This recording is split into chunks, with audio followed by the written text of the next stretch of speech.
দু তিনটে পেঁচা ও বাদুড় শূন্যকে শব্দিত করে কোথায় উড়ে গেল। বিমল ও কুমার দুজনেই তাদের উড়ন্ত দেহের দিকে মুখ তুলে দেখলে হয়তো তারা আশা করেছিল যে এখনই কোনো অজ্ঞাত শত্রু তাদের দেহ ধরে বাগানের জমিতে পেড়ে ফেলবে। প্রিয় শ্রোতা বন্ধুরা, গল্পের সন্ধ্যা চ্যানেল আজ আপনাদের জন্য নিয়ে এসেছে বিখ্যাত সাহিত্যিক হেমেন্দ্র কুমার রায়ের একটি জনপ্রিয় ছোট গল্প পিশাচ। বিমল ও কুমার, রামহরি, বাঘা, সুন্দরবাবু এদের তো আপনারা সকলেই চেনেন, এমনকি জয়ন্ত ও মানিক জুটিও আপনাদের অচেনা নয়। আজকের গল্পটি বিমল ও কুমারের একটি অ্যাডভেঞ্চারের গল্প। উদ্ভিদ বিজ্ঞানী রামময় বাবু কলকাতা শহরের একটি নির্জন বাড়ি ভাড়া নিয়ে বৈজ্ঞানিক গবেষণা করেন, কিন্তু রোজ সকালে ওই বাড়ির বাগানে কখনো কখনো মানুষ বা পশু পাখির মৃতদেহ দেখতে পাওয়া যায় এবং মৃতদেহগুলির গায়ের সমস্ত রক্ত রস যেন কেউ শুষে খেয়ে নিয়েছে। একদিন রামময় বাবুর মৃতদেহ পাওয়া যায় ওই বাড়ির একটি ঘর থেকে। কিন্তু কেন? বিমল ও কুমার বেরিয়ে পড়ে রহস্য সন্ধানে। শুনছেন আজকের গল্প পিশাচ। গল্প পাঠে আমি দীপ। বাড়িওয়ালা অত্যন্ত বিমর্ষভাবে বললে, আগে হ্যাঁ মশাই, এই বাড়িখানা নিয়ে আমি রীতিমতো বিপদে পড়ে গিয়েছি। খবরের কাগজে যা বেরিয়েছে তা মিথ্যে নয়। এ বাড়িতে গেল 3 মাসের মধ্যে 3 জন লোক মারা পড়েছে, আর সেই 3টে মৃত্যুই রহস্যময়। এ বাড়িতে আর বোধহয় নতুন ভাড়াটে আসতে রাজি হবে না। বিমল বললে, ব্যাপারটা আমাদের একটু খুলে বলবেন কি?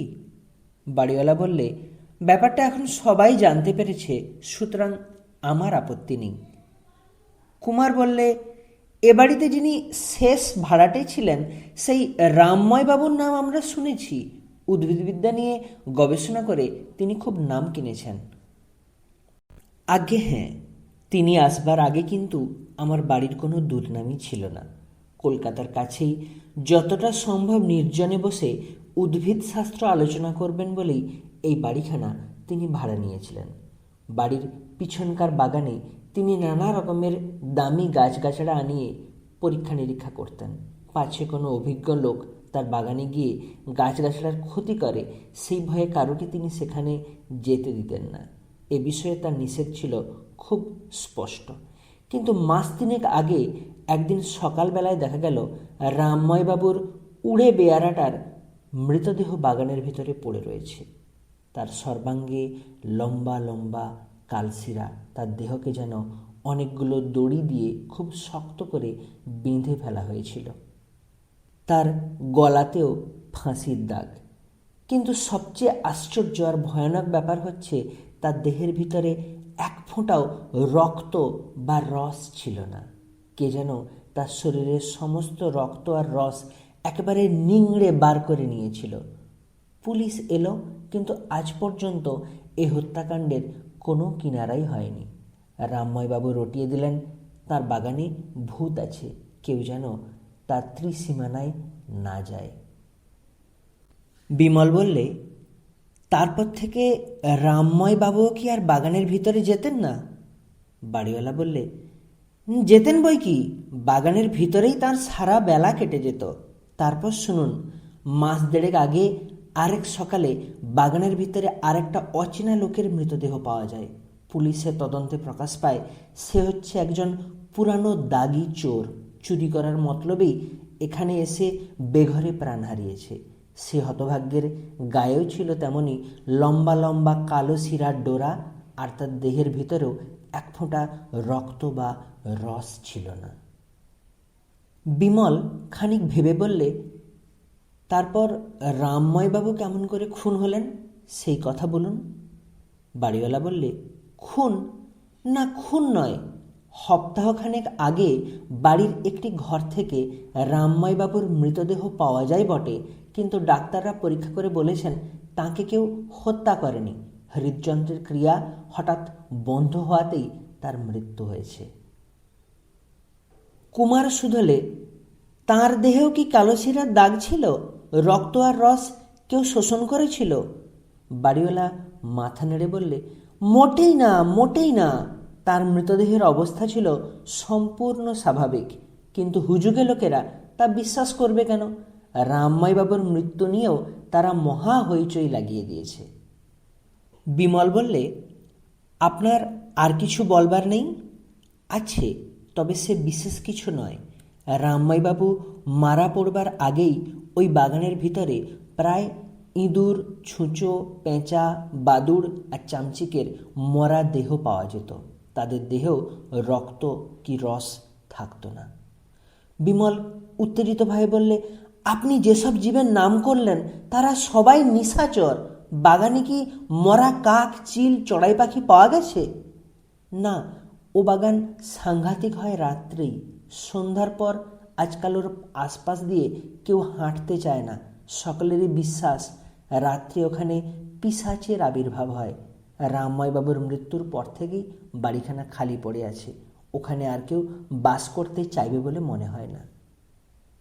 কুমার বললে, কিন্তু আমরা যদি ওখানে কিছুদিন বাস করতে চাই? বাড়িওয়ালা খানিকক্ষণ বিস্মিত নেত্রে কুমার ও বিমলের মুখের পানে তাকিয়ে রইল।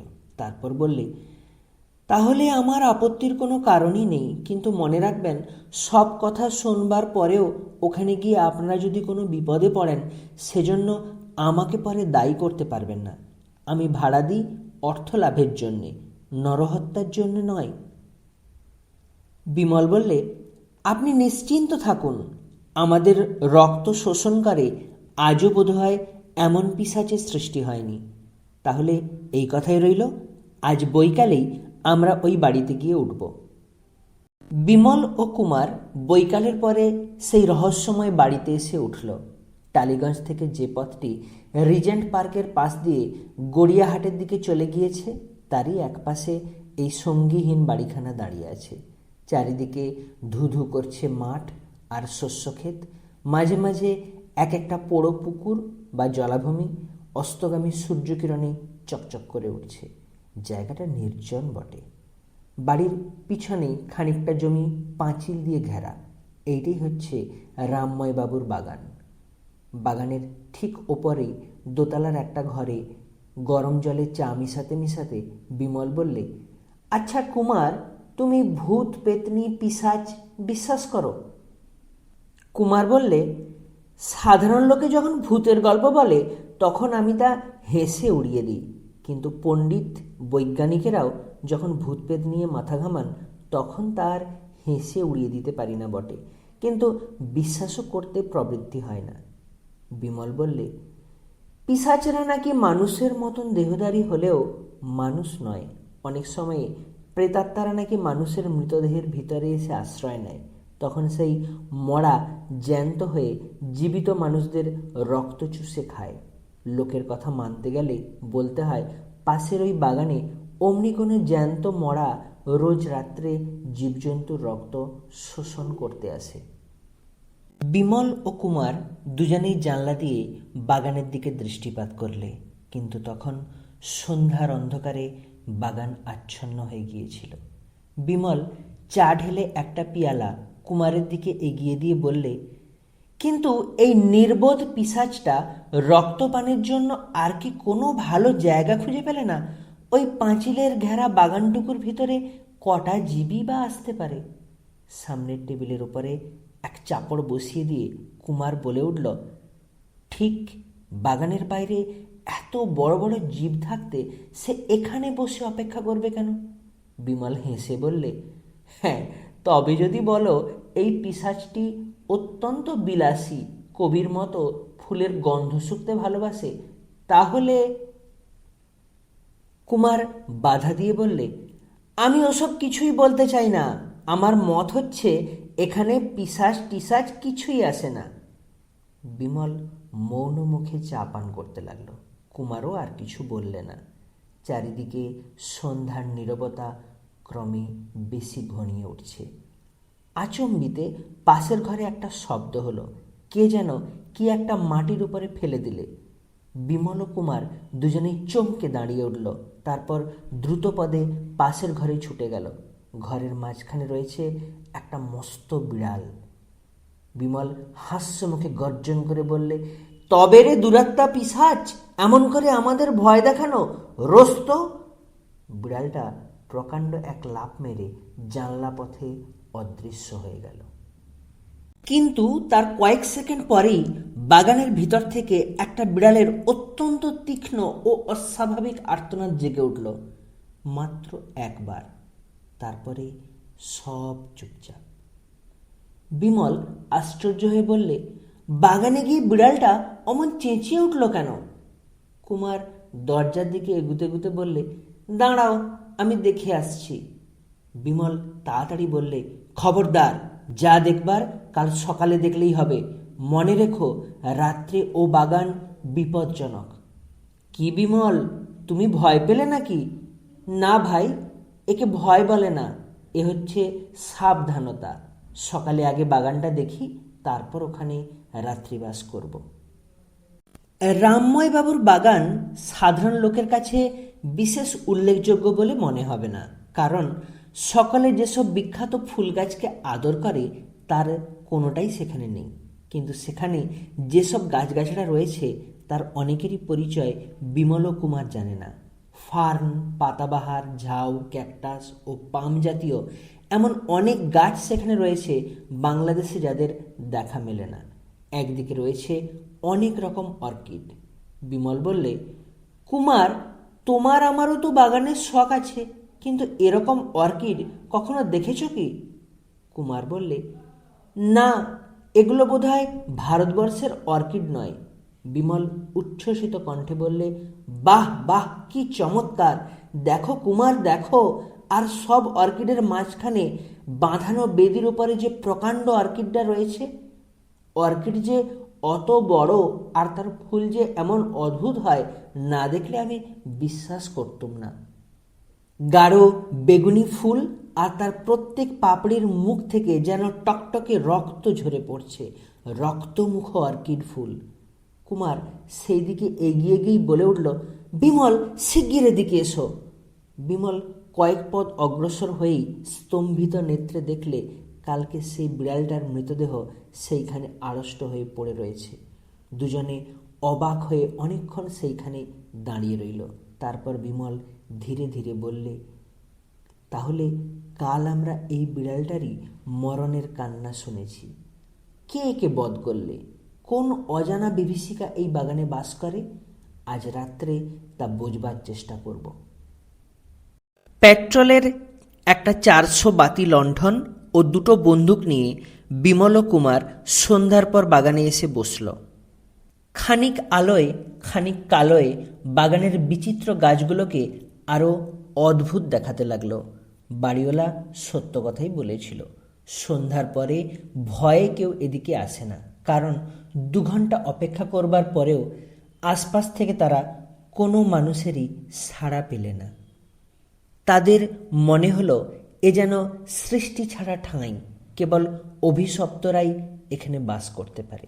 2-3টে পেঁচা ও বাদুড় শূন্যকে শব্দিত করে কোথায় উড়ে গেল।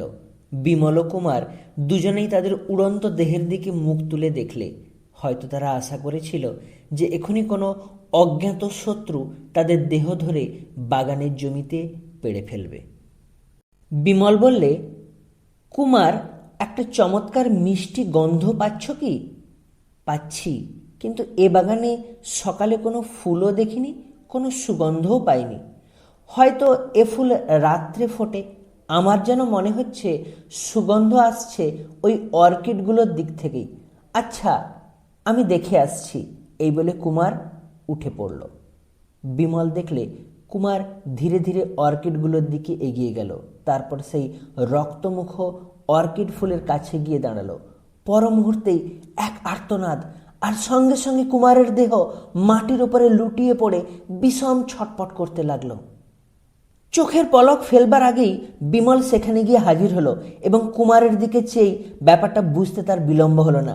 সে তখনই রিভলভার তুলে অর্কিড গাছটাকে লক্ষ্য করে উপরি উপরি 2 বার গুলি বৃষ্টি করলে।